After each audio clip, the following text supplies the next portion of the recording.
हाँ बेटा, तो लास्ट क्लास में हमने डिस्कस कर लिया था वाईडीएसी एक्सपेरिमेंट, साथ ही साथ हमने फ्रिंज विड्थ के लिए फॉर्मूला डिराइव किया था।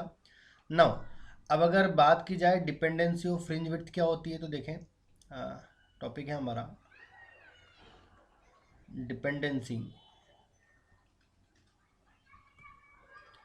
ऑफ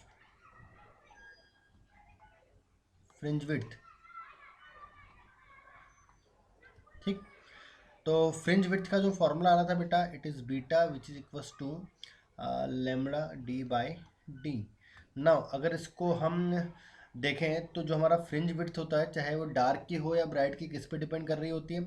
तो fringe width depends on wavelength of light.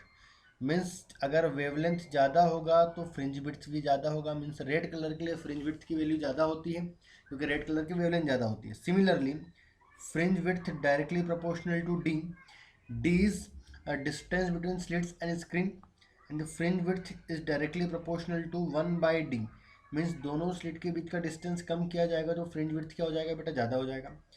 वहीं जो फ्रिंज विड्थ होती है वो रिफ्रैक्टिव इंडेक्स पर भी डिपेंड करती है, और रिफ्रैक्टिव इंडेक्स जो होता है वो इनवर्सली प्रोपोर्शनल हो रहा है, because this is the fringe width in air. Air में रिफ्रैक्टिव इंडेक्स वेवलेंथ एयर का आएगा। मान लीजिए कि अगर मैंने इसे एपरेटर्स को किसी मीडियम में डाल दिया, तो मीडियम में जो फ्रिंज विड्थ हो जाएगी, वेवलेंथ मीडियम पे हो जाएगी D divide by D B M is equals to, अगर मैं इसको कन्वर्ट करूंगा एयर में, तो lambda air by N refractive index of medium D divide by D. तो अगर देखा जाए तो जो फ्रिंज विड्थ है वो रिफ्रैक्टिव इंडेक्स के इनवर्सली प्रोपोर्शनल हो रही है। करेक्ट। तो ये तो हमने क्या देख ली बेटा? डिपेंडेंसी देख ली किसकी? फ्रिंज विड्थ की। अब अगर देखा जाए यहाँ पर कि जो हमारा नेक्स्ट टर्म होता है वो क्या होता है और किस तरह से हम यहाँ पर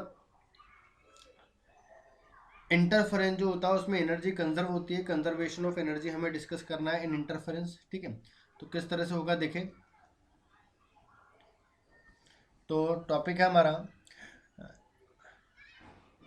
एनर्जी कंजर्वेशन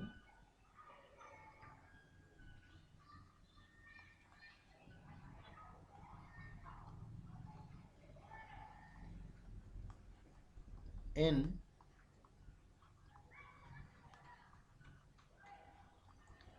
इंटरफेरेंस। करेक्ट। तो मान लीजिए कि इंटरफेरेंस अगर नहीं होता है, ठीक है, अगर इंटरफेरेंस नहीं हो रहा है तो फर्स्ट वेव की इंटेंसिटी क्या होगी? मीन्स बिफोर इंटरफेरेंस अगर हम बात करें, before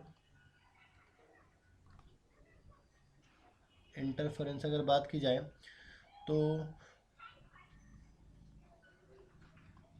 total intensity I is equals to I1 plus I2, where I1 and I2 are the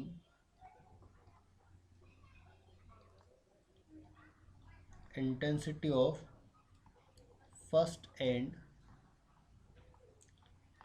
second wave. Correct. अब आफ्टर इंटरफेरेंस अगर डिस्कस किया है तो क्या होगा समझे? आफ्टर इंटरफेरेंस, ठीक है, आफ्टर इंटरफेरेंस में क्या होगा? अगर मैं कंस्ट्रक्टिव इंटरफेरेंस करता हूँ तो इन constructive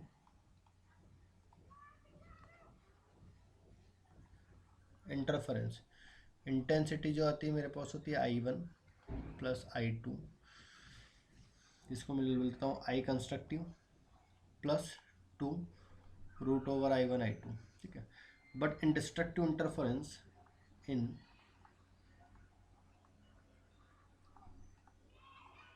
destructive interference ID which is equals to I1 plus I2 minus 2 root over I1 I2। Correct. अभी यहाँ पर कंस्ट्रक्टिव डिस्ट्रक्टिव का केस हमने डिफाइन कर लिया। कंस्ट्रक्टिव में इतना होगा और डिस्ट्रक्टिव में कुछ इतना इंटेंसिटी होगा। ठीक है, अब अगर हम बेटा टोटल इंटेंसिटी की बात करें तो टोटल इंटेंसिटी आई डैश लेते which is equals to I C plus I D, sorry I D, इसका हम एवरेज वैल्यू निकाल लेते हैं। एवरेज वैल्यू कितनी आ रही है, तो आई सी की वैल्यू थी I one plus I two plus two root over I one I two plus I one plus I two minus two root over I one I two, ठीक है, एंड डिवाइडेड बाय टू। तो total solve करने पे हमारा कितना जाएगा बेटा यहाँ पर I one plus I two, ठीक है। तो जितनी इंटेंसिटी इंटरफेरेंस के पहले आ रही थी सेम इंटेंसिटी इंटरफेरेंस के बाद भी आ रही है। इसका मतलब कंजर्वेशन हो जो होता है इंटेंसिटी का मीन्स एनर्जी का, वो इंटरफेरेंस में होगा। अब होता कैसे कंजर्वेशन बेटा, जितना इंटेंसिटी डिस्ट्रक्टिव इंटरफेरेंस में लॉस होता है उतना इंटेंसिटी क्या होता है कंस्ट्रक्टिव इंटरफेरेंस में गेन हो जाता है। मीन्स जितना एनर्जी डिस्ट्रक्टिव में लॉस हो रहा है उतना इंटेंसिटी या उतना ही एनर्जी कंस्ट्रक्टिव इंटरफेरेंस में गेन हो जा रहा है, जिससे टोटल जो एनर्जी है वो हमेशा क्या हो रही है बेटा, कंजर्व हो रही है, ठीक है। तो ये तो हमने क्या देख लिया, conservation of energy in interference. अब यहाँ पर एक बहुत इंपॉर्टेंट टॉपिक आता है, second important topic of this chapter which is diffraction, ठीक है। डायफ्रैक्शन या डिफ्रैक्शन कुछ भी आप इसको बोल सकते हैं। तो डिफ्रैक्शन होता क्या है समझें, very important topic diffraction. What is diffraction, तो अगर डिफ्रैक्शन की बात की जाए तो डिफ्रैक्शन एक ऐसा फिनोमिना होता है जिसमें लाइट जब किसी एक ऐसा ऑब्स्टिकल से टकराती है जिसकी साइज लाइट की वेवलेंथ के अप्रॉक्सीमेटली इक्वल होती है, उस केस में जो लाइट होती है उस ऑब्स्टिकल के शार्प कॉर्नर से बेंड हो जाती है। This phenomena of bending of light is called what, diffraction. तो डिफ्रैक्शन लाइट के बेंडिंग का एक ऐसा फिनोमिना होता है जिसमें लाइट जब किसी शार्प कॉर्नर से टकराती है तो टकराने के बाद अपने पाथ से कुछ डेविएट हो जाती है, इसी को हम क्या बोलते हैं, डिफ्रैक्शन बोलते हैं। और डिफ्रैक्शन लाइट में नहीं, हर एक तरह की वेव में होता है, ठीक है, चाहे हम साउंड वेव ले लें, लाइट वेव ले लें, कोई भी वेव ले लें, डिफ्रैक्शन होगा। डिफ्रैक्शन वेव नेचर जो लाइट का किसी भी जो एनर्जी का जो वेव नेचर होता है उसका फिनोमिना होता है बेटा, डिफ्रैक्शन मीन्स हर एक वेव में डिफ्रैक्शन पॉसिबल होता है, ठीक है। अभी अगर हम डिफ्रैक्शन की बात करें, जैसे फॉर एग्जांपल मान लीजिए कि यहाँ पर एक सोर्स ऑफ लाइट है जिससे लाइट इस तरह से बाहर की ओर आ रहा था, ठीक है, और ये लाइट जो है सडनली एक ऑब्स्टिकल से टकराया। ऑब्स्टिकल अगर देखा जाए तो मान लीजिए कि ये जो ऑब्स्टिकल है इसके जो कॉर्नर से ये ऊपर टिप जो है वो इतना ज़्यादा पतला है कि इसकी जो साइज़ होगी इस लाइट की वेवलेंथ के अप्रॉक्सीमेटली इक्वल है। तब एक्चुअल में होना क्या चाहिए था, अगर मैं यहाँ पर एक स्क्रीन रख देता हूँ तो इतने इतने पार्ट में हमें पूरे में लाइट मिलनी चाहिए थी, और ये जो पार्ट है नीचे वाला यहाँ पर शेडो बननी चाहिए थी क्योंकि यहाँ लाइट पहुँच नहीं पा रही है। बट प्रैक्टिकली ऐसा पॉसिबल नहीं हुआ। प्रैक्टिकली हमें क्या मिला, हमें यहाँ तक लाइट मिली, देन शेडो इसके बाद क्रिएट हुई। मीन्स जो लाइट थी वो स्ट्रेट जाने के बजाय, मीन्स स्ट्रेट तो गई गई, साथ में कुछ जो वेव्स थी वो इस तरह से बेंड भी हो गई।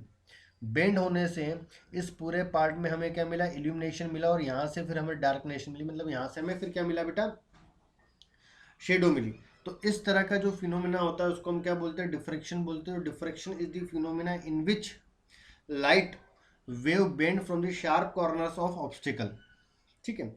अब ये डिफ्रैक्शन की अगर बात की जाए बेटा, तो यहाँ पर जो डिफ्रैक्शन होता है दो तरह का होता है। फर्स्ट जो डिफ्रैक्शन है उसको हम बोलते हैं क्या, Fraunhofer diffraction.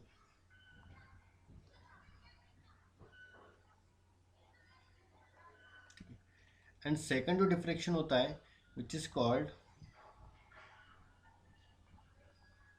Fresnel diffraction. First is Fraunhofer, second is Fresnel diffraction.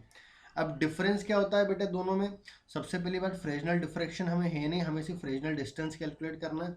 हमें जो पढ़ना है वो फ्रॉनहोफर डिफ्रैक्शन पढ़ना है। अब इसमें डिफरेंस क्या होता है समझें।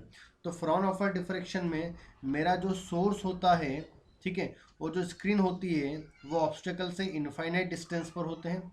बट इन फ्रॉनहोफर डिफ्रैक्शन में मेरा जो सोर्स होता है और जो स्क्रीन होती है वो ऑब्स्टेकल से फाइनाइट डिस्टेंस पर होते हैं। बाकी और कोई डिफ्रैक्शन में इन दोनों में डिफरेंस नहीं है। तो हमें जो बेसिकली पढ़ना है बेटा, क्या पढ़ना है, फ्रॉनहोफर सिंगल स्लिट डिफ्रैक्शन। हमें सिंगल स्लिट डिफ्रैक्शन क्या करना है, स्टडी करना है। अब वो कैसे किया जाएगा, ठीक है, डिफ्रैक्शन क्या होता है वो हम नेक्स्ट क्लास में अच्छे से डिस्कस करेंगे। तो नेक्स्ट क्लास हमारा पूरा डिफ्रैक्शन वाला क्लास रहेगा और बहुत इंपॉर्टेंट वाला क्लास रहेगा, ठीक है। चलिए, ओके।